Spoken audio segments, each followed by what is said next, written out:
केवल बैसाख के महीने में होता है, इसको बाकी के महीने में नहीं किया जाता है। इसको बाकी के महीने में नहीं करता, केवल बैसाख। शिव सप्त तीर्थ का जो नियम है वो अपने जीवन में धारण करें। और हम तो कहेंगे शिव महापुराण की कथा श्रवण करने वाले प्रत्येक बेटा बेटी से, शिव महापुराण की कथा सुनने वाले प्रत्येक शिव भक्त से हम तो कहेंगे कि शरीर में कोई रोग नहीं भी है, संतान की प्राप्ति नहीं भी चाहिए, उच्च शिक्षा के लिए आप कर रहे हैं, अपने जीवन की खुशहाली के लिए कर रहे हैं, तो शिव का सप्त तीर्थ अनुष्ठान अवश्य करें, अवश्य, और अपने जीवन को सार्थक करें। धन्य। बैसाख के महीने में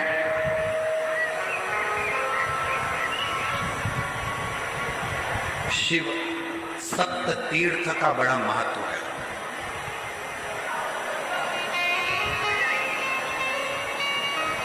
जिस नारी को 30 साल हो गए हों, बच्चे नहीं हो, 35 साल हो गए हों, संतान नहीं हो, 25 साल हो गए, 20 साल हो गए, संतान का सुख ना हो, और डॉक्टर ने कह दिया कि कोई बहुत बड़ी बीमारी किसी व्यक्ति को है, रोग बड़ा, बीमारी बड़ी है, और उस बीमारी का कोई हल, उस रोग का कोई हल नहीं दिख रहा, कोई हल नजर नहीं,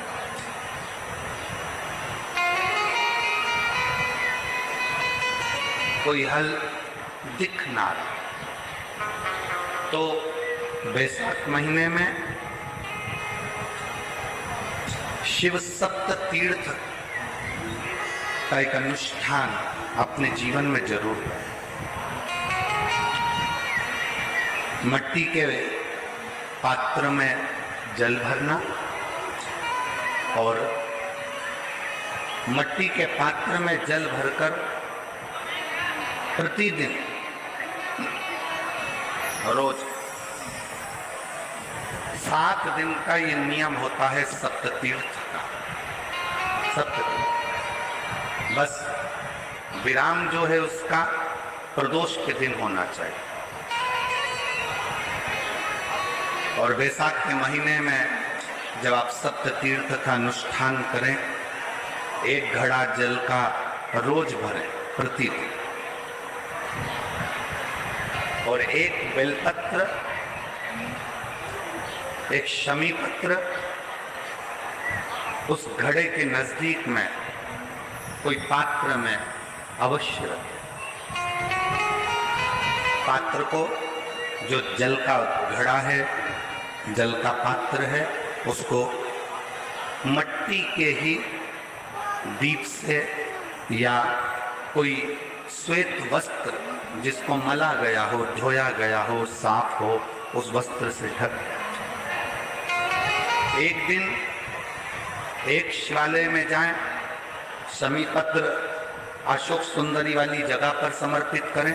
अशोक सुंदरी की जगह जानते हो ना आप लोग? अशोक सुंदरी की जगह पर शमी पत्र समर्पित करें। बेलपत्र जहां आप खड़े हैं उधर से डंडी का भाग आपकी ओर हो, और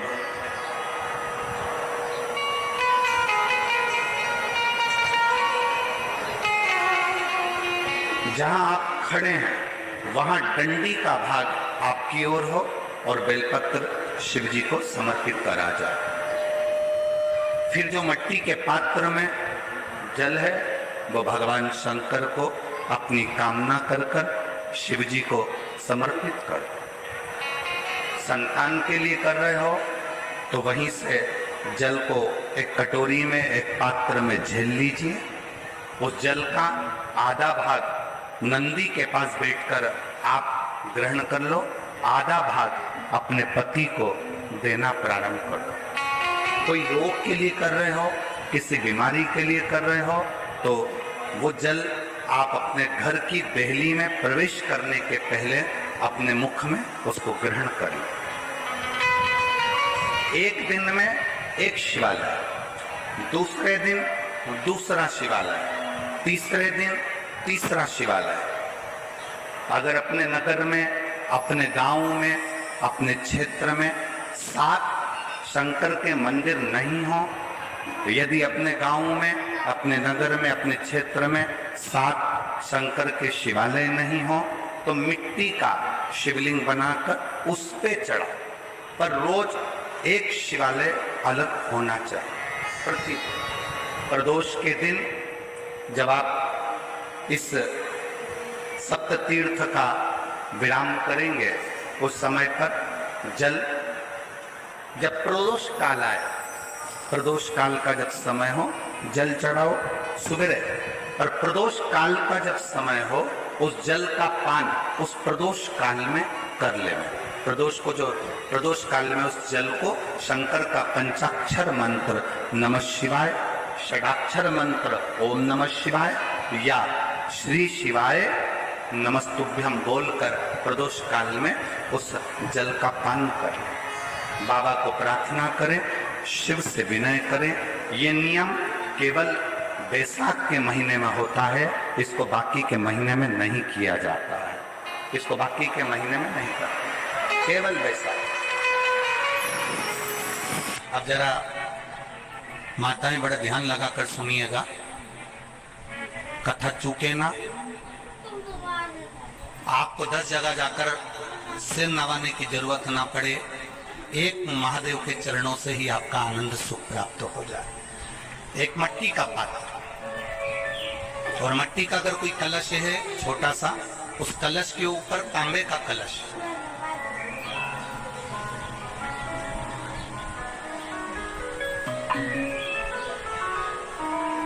माता प्रसूति, दक्ष प्रजापति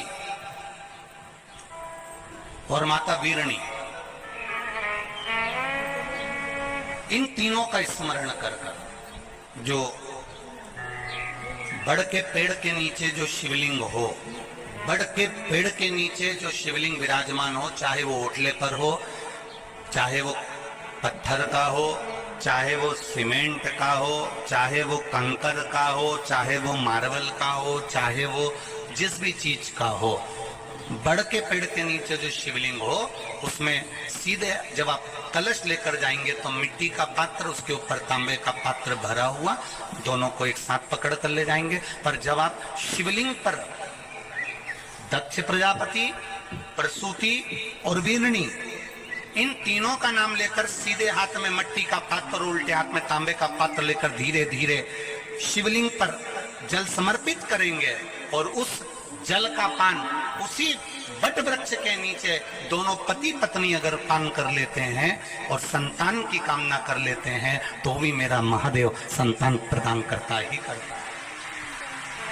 पर ये जो क्रम किया जाता है, ये केवल बैसाख के महीने को, आप अन्य महीनों में नहीं कर सकते, केवल एक बैसाख में।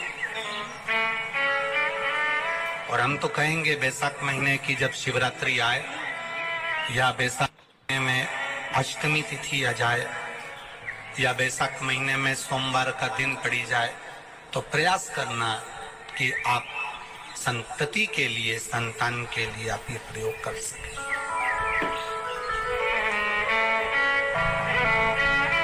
खाली ना जाता कोई दर से तुम्हारे, मैं भी खड़ा हूँ नदी बाहे पसारे।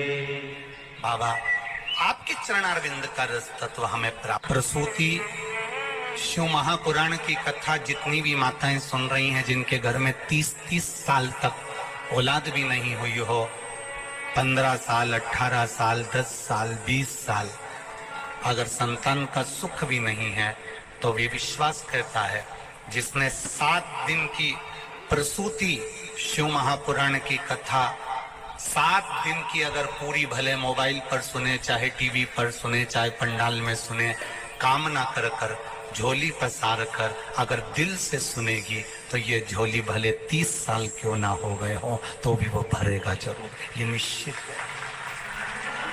बैसाख के महीने में पार्थिव शिवलिंग के निर्माण का, और उसमें एक बात कही गई कि जब संसार का मनुष्य मृत्यु लोक में रहने वाला मानव, मृत्यु लोक में रहने वाला मनुष्य मिट्टी के शिवलिंग का निर्माण करता है, पार्थिव शिवलिंग का निर्माण करता है, और जिस घर में पार्थिव शिवलिंग का निर्माण होकर उसकी पूजन होती है, घर का सदस्य उस पर अगर एक बूंद जल समर्पित कर देता है तो जितने घर के सदस्य होते हैं उस पार्थिव शिवलिंग के निर्माण को करने वाले होते हैं, पूजन करने वाले होते हैं, उनको 6 महीने तक किसी बड़ी बाधाओं को झेलना नहीं पड़ता, वो दुख अपने आप कट जाएगा।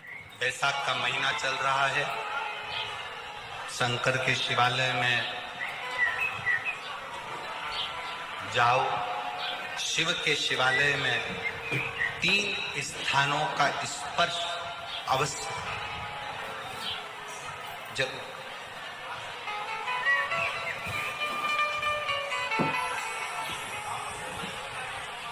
किसी मंदिर में शंकर जी के शिवलिंग को छूने नहीं देते, जैसे दक्षिण साइड में, साउथ में, तो अपने ही घर में जो शिवलिंग है उसके 3 स्थानों का स्पर्श अवश्य समझिए।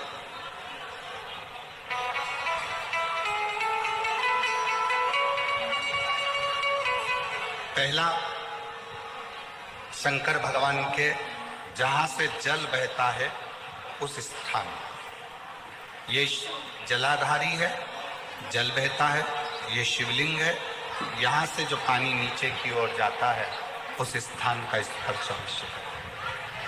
दूसरा, शिवलिंग का जो गोल भाग है उस गोल भाग में कहीं पर भी अपनी हथेली का स्पर्श अवश्य करें। तीसरा, शंकर भगवान के शिवलिंग का जो ऊपर का भाग है वहां अपने अस्त्र का स्पर्श अवश्य। तीनों स्थान पर ब्रह्मा, विष्णु और महेश का स्मरण करते हुए जब बैसाख महीने में आप शंकर भगवान को जल समर्पित करें। शिव जी को जब बैसाख के महीने में जल दिया जाए तो दोनों हाथ से अंजलि में कलश रखकर शंकर भगवान की अपने हाथ की अंजलि में जल रखकर शिव जी को जल अवश्य समर्पित। 2 चीजें बड़ा स्मरण में रखिएगा। एक, बैसाख महीने में मट्टी के पात्र का जल, अभी क्या चल रहा है? फागुन। अभी क्या चल रहा है? फागुन। जब बैसाख का महीना आए ना,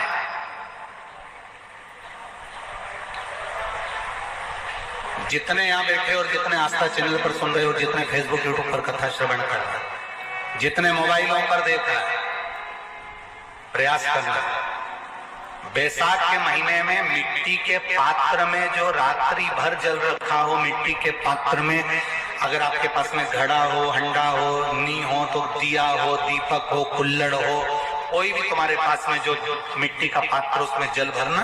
वो जल बैसाख के महीने की किसी भी सोमवार के दिन, किसी भी सोमवार के दिन, बैसाख महीने या किसी प्रदोष के दिन या बैसाख महीने के शिवरात्रि के दिन, मिट्टी के पात्र का जल अपने घर के प्रत्येक व्यक्ति का स्पर्श कराकर उस मिट्टी के पात्र के जल को तांबे के पात्र में डाल लीजिए और घर के प्रत्येक व्यक्ति का स्पर्श करा लीजिए और शंकर भगवान पर कुंदकेश्वर महादेव के नाम से समर्पित करिए।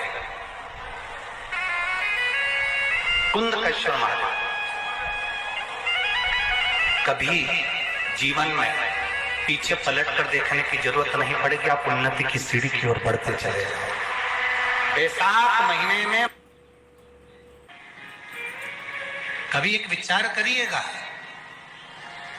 कि नरसिंह अवतार बैसाख के महीने में हुआ, कुर्मा अवतार बैसाख के महीने में हुआ, हयग्रीव अवतार बैसाख के महीने में हुआ, परशुराम अवतार बैसाख के महीने में हुआ, माता जानकी का अवतार बैसाख के महीने में हुआ, आखिर इस बैसाख के महीने में, माधव महीने में इतनी महत्वता क्यों?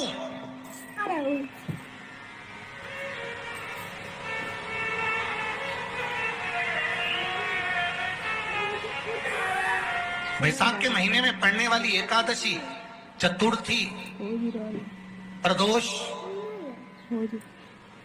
अमावस्या, पूर्णिमा, शिवरात्रि, ये सभी इतनी महत्वपूर्ण क्यों हो जाती है?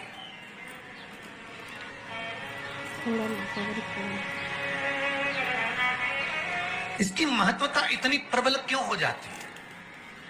किस लिए?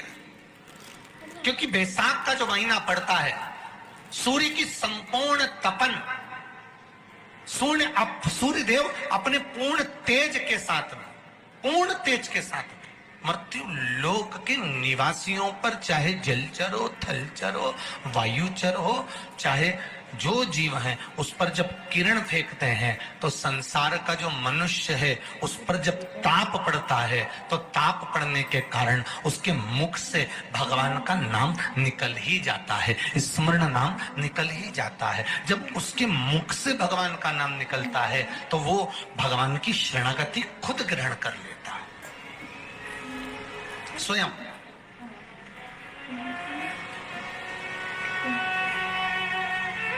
शरणागति ग्रहण कर लेना।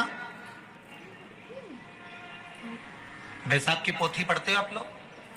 आप में से अगर कोई पढ़ता हो बैसाख महीने की पोथी, तो उसमें एक वर्णन आता है,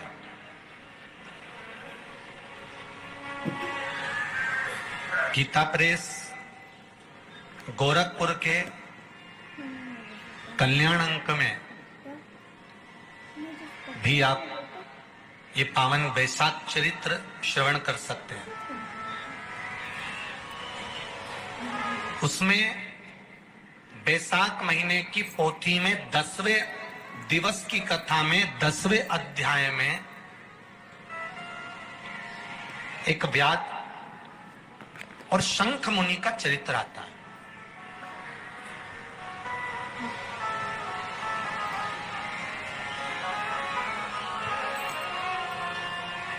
शंख मुनि एक बार निकलकर भगवान शंकर के मंदिर में जल समर्पित करने के लिए जा रहे थे और शिव मंदिर की ओर जाते बीच मार्ग में चलते और वो शंख मुनि जब शिव के मंदिर में पहुंचे, शंकर भगवान के मंदिर में जाकर उन्हें दर्शन किया,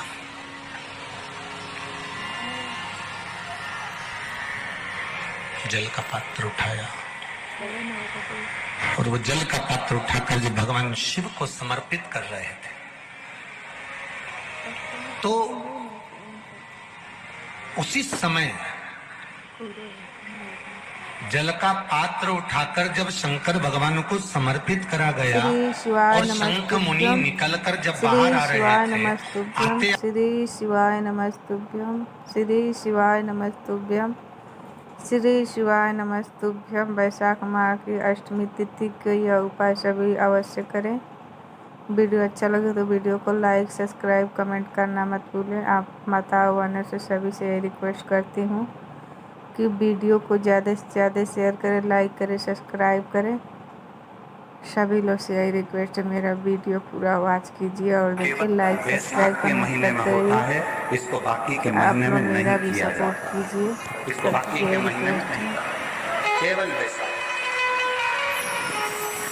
शिव सप्त तीर्थ का जो नियम है वो अपने जीवन में धारण करें। और हम तो कहेंगे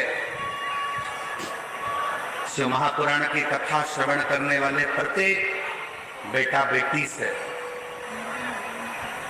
शिव महापुराण की कथा सुनने वाले प्रत्येक शिव भक्त से हम तो कहेंगे कि शरीर में कोई रोग नहीं भी है, संतान की प्राप्ति नहीं भी चाहिए, उच्च शिक्षा के लिए आप कर रहे हैं, अपने जीवन की खुशहाली के लिए कर रहे हैं, तो शिव का सप्त तीर्थ अनुष्ठान अवश्य करें, अवश्य, और अपने जीवन को सार्थक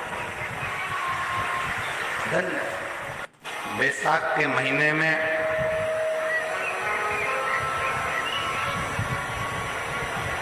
शिव सप्त तीर्थ का बड़ा महत्व है।